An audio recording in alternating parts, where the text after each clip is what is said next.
ભાવનગર ખાતે આજે ભાજપના લોકસભાની બેઠકના ઉમેદવાર નીમુબેન બાંભણિયાના પ્રચાર માટે કેન્દ્રના સંરક્ષણ મંત્રી રાજનાથસિંહ આવ્યા હતા. તેમની જાહેર સભા શિહોર ખાતે યોજાઈ હતી. આ સભામાં ઉમેદવાર નીમુબેન બાંભણિયા, સંસદ સભ્ય ભારતીબેન શિયાળ, ભાજપના પૂર્વ અધ્યક્ષ રાજુ રાણા, માજી મંત્રી જીતુ વાઘાણી, ભૂપેન્દ્રસિંહ ચુડાસમા, પ્રભારી બ્રિજેશ મિર્ઝા તેમજ ભાવનગર સહિત જિલ્લાના પ્રમુખો અને ધારાસભ્યો હાજર રહ્યા હતા. રાજનાથસિંહે જણાવ્યું હતું કે ભાવનગર તો અગાઉ આવ્યો છું, પરંતુ સભા સંબોધન કરવા પ્રથમ વખત આવ્યો છું. હું આજે ભાવનગરમાં નીમુબેનને તમે મત આપો તેની અપીલ કરવા આવ્યો છું. હું એવું નથી કહેતો કે અગાઉની કોઈ સરકારે કામ નથી કર્યા, પરંતુ એટલું ચોક્કસ કહીશ કે મોદી જેટલો વિકાસ કોઈએ કર્યો નથી. વર્ષ 2046માં ભારતને વૈશ્વિક સત્તા મળશે અને તેને કોઈ રોકી શકશે નહીં. યુક્રેન યુદ્ધના સમયે ભારતના વડાપ્રધાને બંને દેશોના વડાપ્રધાનને યુદ્ધ રોકવા કહ્યું અને 4 કલાકમાં યુદ્ધ રોકાયું અને યુવાનો ભારત પરત ફર્યા હતા. કોંગ્રેસની હુકુમતમાં આતંકવાદી હુમલાઓ થતા હતા અને અનેક રાજ્યોમાં હુમલા થતા હતા. ત્યારે આજે ભારતમાં ક્યાંય હુમલા થતા નથી, સિવાય કે કાશ્મીરમાં નાના નાના છમકલા થાય છે, જેની સામે કડક કાર્યવાહી અમે કરી છે. પાડોશી દેશને ખબર પડી ગઈ છે કે ભારત હવે પહેલાંનું ભારત નથી. ભારત પડોશીના ઘરમાં પણ ઘૂસીને મારી શકે છે. કેન્દ્ર સરકારે કરેલા કામોની સિદ્ધિ વખાણી હતી. રિપોર્ટર વિપુલ બલિયા, યશ્વી ગુજરાત ન્યૂઝ, ભાવનગર. रामलला अपनी कुटिया से निकलकर, अपनी झोपड़ी से निकलकर अपने महल में प्रवेश कर चुके हैं. मेरे बहनों भाइयों, भारत में राम राज्य के आगाज का संकेत हो चुका है.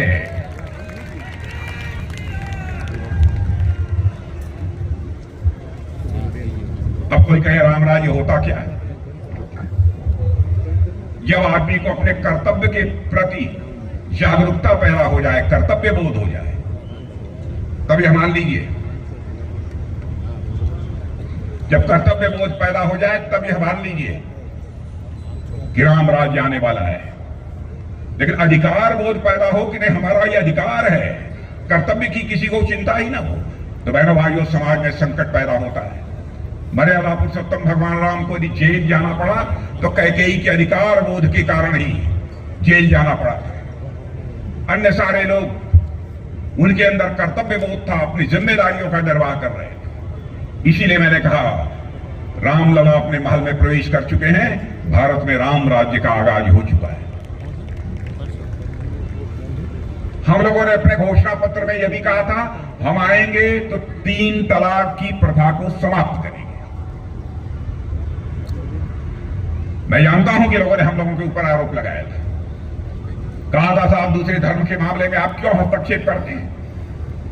मैं डंके की चोट पर यह मैं कहना चाहता हूं, चाहे हिंदू हो, मुसलमान हो, चाहे ईसाई हो, पारसी हो, यहूदी हो, जो भी भारत का नागरिक है, उसकी मां बहन बेटी वो हमारी भी मां बहन बेटी है. किसी के साथ यदि कोई जुल्म और अत्याचार होगा बहनों भाइयों, सरकार बने या न बने, भाड़ में जाए सरकार, हम उस माता बहन और बेटी के साथ खड़े रहेंगे. यह भारतीय जनता पार्टी का चरित्र है. कोशिश करते हैं. भारत कांग्रेस की समय यह थी तो बम, गोले, मिसाइल, फाइटर प्लेन, टैंक, सब कुछ दुनिया के दूसरे देशों से हम मंगाते थे. अपने जवानों को कहते थे लड़ो इसी से. काश पहले ही कांग्रेस ने सोच लिया होता उनकी सरकार ने, यह सब सारी चीजें भारत की धरती पर बननी चाहिए, भारतवासियों के हाथों से बननी चाहिए. तो आज बहुत बड़ा परिवर्तन हमको देखने को मिलता. लेकिन हमारे प्रधानमंत्री मोदी जी ने कहा, राजनाथ जी अब हमको बाहर से नहीं लेना है, रक्षा सामग्रियां तैयार होंगी तो भारत की धरती पर होंगी, भारत के जवानों के हाथों से तैयार होगी. मेरे बहनों भाई,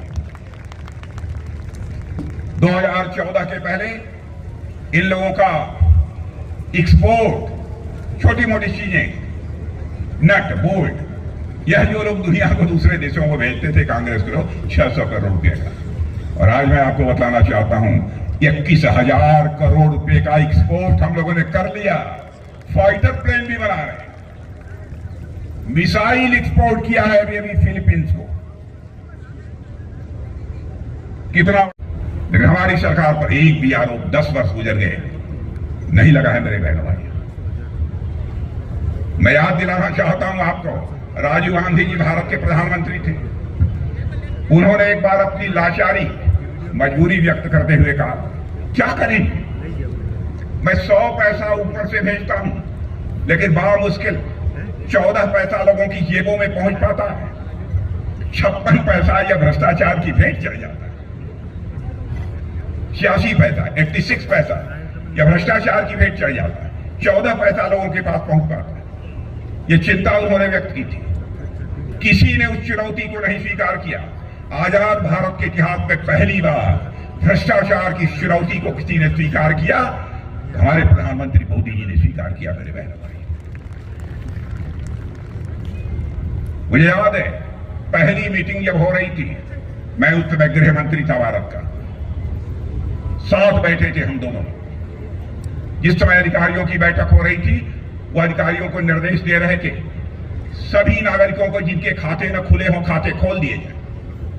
तो मैंने ये पूछा कि ये सारे लोगों के खाते खुल जाने चाहिए, समय सीमा भी उन्होंने निर्धारित कर दी, इसके पहले खुल जाने चाहिए। तो मैंने कहा इससे क्या लाभ होगा?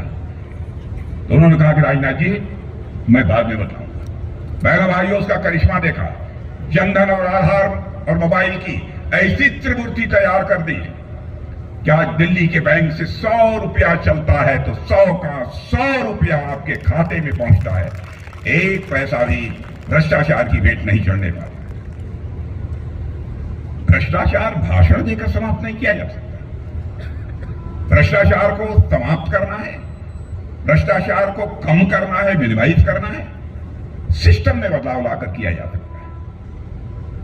मैं यह दावा नहीं करना चाहता कि पूरी तरह से भ्रष्टाचार हम लोगों ने समाप्त कर दिया है।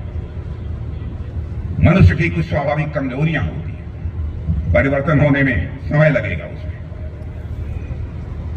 हमारे देश के राजे रजवाड़ों ने सरदार वल्लभ भाई पटेल के एक अपील पर अपनी सारी रियासत भारत में मर्ज करने का फैसला किया था। मैं राहुल गांधी,